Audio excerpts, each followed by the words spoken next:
ভূপতিনগরে NIA কর্তাদের উপর হামলার অভিযোগে মামলা কলকাতা হাইকোর্টে। পরবর্তী শুনানি পর্যন্ত পদক্ষেপ নিতে পারবে না পুলিশ। এনআইএ অফিসারদের বিরুদ্ধে পদক্ষেপ নিতে পারবে না পুলিশ, অন্তর্বর্তী নির্দেশ কলকাতা হাইকোর্টের বিচারপতি জয় সেনগুপ্তের।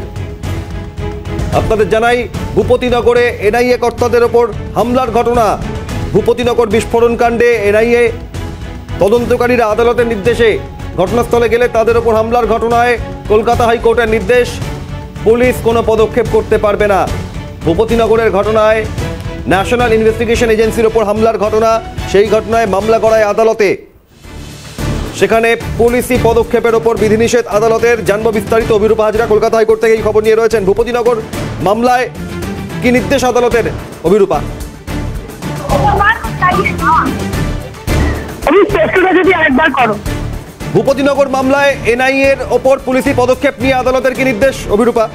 দেখো, এনআইএ তদন্ত কলকাতা হাইকোর্টের নির্দেশের পরেই এনআইএ তদন্ত করতে গিয়ে এনআইএ কর্তারা ভূপতিনগরে এফেক্টেড হয়েছিলেন এবং সেই কারণেই কলকাতা হাইকোর্টে পুলিশ ইনঅ্যাকশনের মামলা করা হয়েছিল, পুলিশি অসহযোগিতার অভিযোগের মামলা করা হয়েছিল। সেই মামলায় আপাতত 13ই জুন মামলার পরবর্তী শুনানি, সেই দিন পর্যন্ত এনআইএ কর্তাদের বিরুদ্ধে যে অভিযোগ এসেছে তার পক্ষে কোন রকম ব্যবস্থা নিতে পারবে না রাজ্য পুলিশ, এমনটাই নির্দেশ দিয়েছেন বিচারপতি।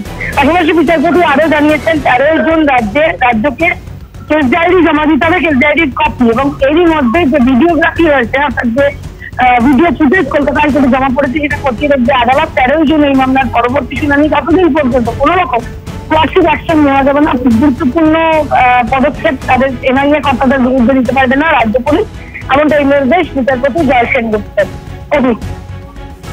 একেবারে সঙ্গে থাকো অভিরূপা। 13ই জুন মামলার পরবর্তী শুনানি, হামলার অভিযোগে মামলা কলকাতা হাইকোর্টে, এনআইএ অফিসারদের বিরুদ্ধে অভিযোগ, তবে পুলিশকে নির্দেশ কোনো পদক্ষেপ করতে পারবে না, অন্তর্বর্তীকালীন নির্দেশ কলকাতা হাইকোর্টের বিচারপতি জয় সেনগুপ্তের।